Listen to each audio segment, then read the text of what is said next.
Selamat datang di Mata Najwa, saya Najwa Shihab, tuan rumah Mata Najwa. Proses Pilkada DKI pekan ini dimulai dalam tahapan terbukanya penyerahan syarat bakal calon perseorangan. Setelah Ahok resmi maju lewat partai, geliat jalur independen sepi lunglai, tak lagi ramai. Ahok didukung 3 partai maju melenggang, sementara partai lain masih bersikap gamang. Selain Sandiaga Uno, penjajakan calon oleh partai makin hangat seiring waktu pendaftaran pasangan calon yang semakin dekat. Diprediksi sedikitnya 3 pasangan calon akan mencuat. Partai-partai mempersiapkan kejutan dan lawan hebat.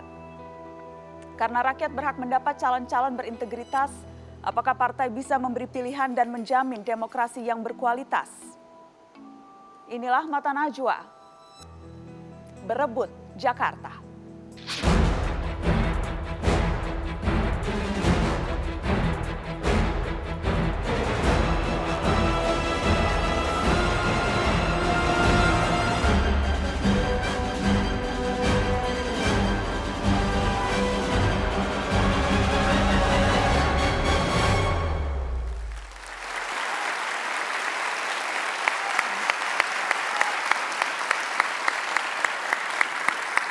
Muda, kaya, dan sukses sebagai pengusaha, itulah citra yang melekat di dirinya. Sedikit yang menyangka ia bakal terjun ke politik dan bertarung merebut kursi penguasa Jakarta.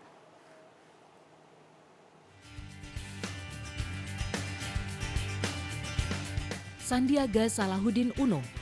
Tidak ada yang mengenalnya sebagai politisi. Pria kelahiran Rumbai, Pekanbaru Riau, 46 tahun ini lebih dikenal sebagai pengusaha. Beberapa perusahaan tercantum atas nama Sandiaga Uno. Sebut saja perusahaan bernama Saratoga Capital yang didirikan bersama koleganya. Lalu ada lagi perusahaan tambang batubara Adaro Energi. Pada tahun 2013, anak dari pengusaha Min Uno ini pun disebut majalah Forbes sebagai orang terkaya Indonesia, urutan ke-47 dengan total aset 460 juta dolar Amerika. Cemerlang di bidang bisnis, Sandiaga Uno kini seperti bertaruh di dunia politik. Mendaftar, kemudian diterima sebagai kader Gerindra adalah jalan barunya di dunia politik. Triknya di dunia politik ditandai sering belusukan dan aktif di media sosial membicarakan berbagai masalah rakyat Jakarta. Agar langkah moncer ikut serta pemilihan kepala daerah DKI 2017, dia sengaja masuk ke Partai Gerindra. Upacara dukungan Gerindra kepadanya dilakukan langsung Ketua Umum Gerindra Prabowo Subianto.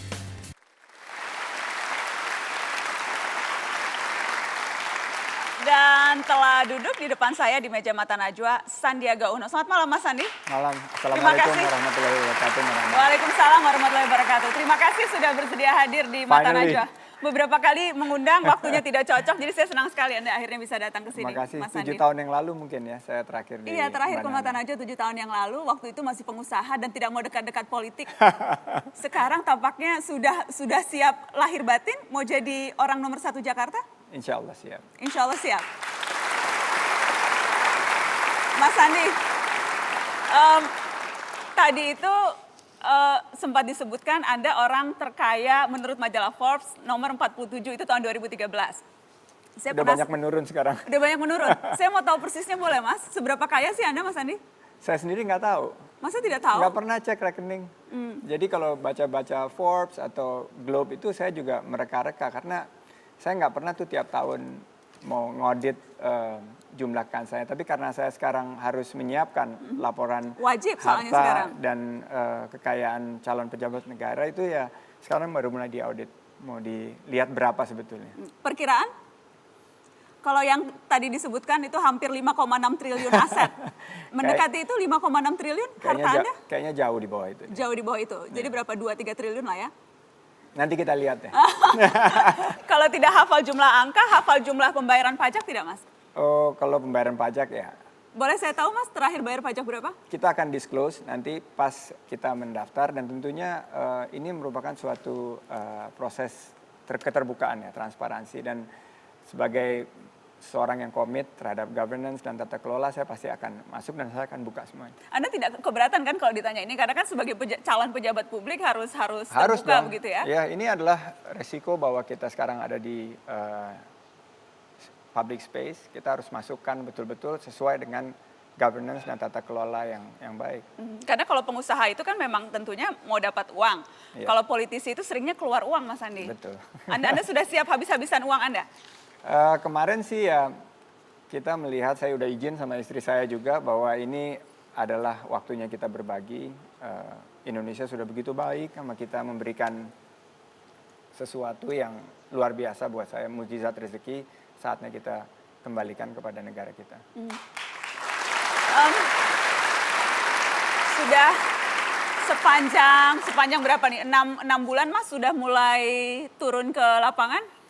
9 bulan prosesnya, 3 bulan pengkajian, 6 bulan turun di lapangan. 6 bulan turun ke lapangan. Biaya-biaya pada saat turun itu juga sudah? Udah lagi disiapkan, lagi diaudit sekarang. Saya mau mulai tradisi baru, nanti pas mendaftar saya akan laporkan hasil kampanye saya dan jumlah dana yang dikeluarkan dan diaudit dengan asistensi dari Ikatan Akuntan Indonesia maupun akuntan publik. Dan itu akan diumumkan secara terbuka? Saya akan umumkan. Pada saat didaftarkan, pada saat Anda mendaftar resmi pada bulan September? Rencananya saya akan melakukan itu. Mudah-mudahan kelar proses auditnya. Mahal untuk ukuran Sandiaga Uno? Biaya yang dikeluarkan sejauh ini untuk jadi gubernur?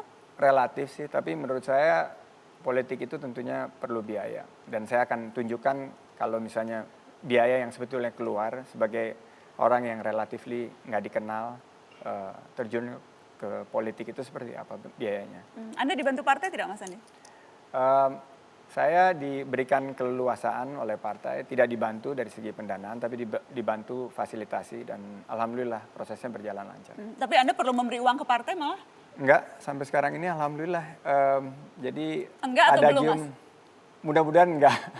Mudah-mudahan juga tidak. Tapi Anda belum yakin tampaknya. Kalau mudah-mudahan tuh kayaknya nggak yakin. Kayaknya pasti akan dimintain uang tuh, Mas. Yang pasti di dunia itu cuma 2. Kematian dan pajak. Berarti jawabannya ya akan dimintai uang?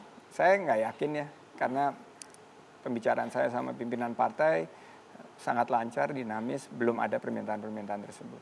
Mas Andi kenapa sih mau jadi gubernur? Jujur ya, Mbak Nana, saya tuh juga nggak pernah kepikiran. Sama sekali nggak kepikiran. Anda dipaksa Pak Prabowo? Nggak dipaksa. Nggak dipaksa, tapi waktu namanya mulai dimunculkan, saya lagi kuliah, lagi ambil kelas di luar negeri, terus banyak yang tanya-tanya. Saya bilang saya mau tanya dulu sama ketua umum. Saya balik, ya nama saya ternyata dijaring. Saya bilang, waduh, ini bagaimana saya tanya, apakah benar? Nah terus Pak Prabowo bilang, tolong coba kamu kaji dulu gitu. Saya bilang saya nggak pengalaman, politik baru 6 bulan. Akhirnya saya tanya keluarga lah. Dan dari teman-teman dekat, keluarga, partner saya, rata-rata semua resisten. Have you lost your mind katanya? Udah gila kamu. Anda juga merasa gila waktu itu? Ya tapi saya ini memulai sesuatu tuh dengan kegilaan. Waktu saya di PHK jadi pengusaha, memulai usaha juga orang-orang bilang memulai usaha pas saat krisis 97-98 juga gila gitu. Tapi saya bilang apa yang menjadi game changer buat saya adalah 2 orang yang hadir hari ini di ruangan ini, yaitu ibu saya dan istri saya. Jadi singkatnya, dari semua termasuk bapak saya, termasuk 2 anak-anak saya yang selalu bilang, Pak ngapain sih Pak, nyari masalah aja gitu. Kekhawatirannya itu, jadi gubernur nyari masalah? Nyari masalah dan aduh bakal dibully deh pokoknya deh. Baru proses aja udah dibully ya Mas? Iya baru proses. Baru mau jadi aja sudah dibully kanan kiri? Tapi ibu saya dan istri saya yang bilang, niatnya dulu apa? Saya bilang ya niatnya ingin membangun Jakarta lebih baik, lebih sejahtera. Ingin menolong warga Jakarta khususnya yang rakyat kecil. Wah kalau itu mama support dan istri juga support. Oke. Apa hanya karena ingin mencari masalah atau hanya karena memang setengah gila? Kita akan gali lebih jauh soal Sandiaga Uno setelah pariwara. Tetaplah di Berebut Jakarta.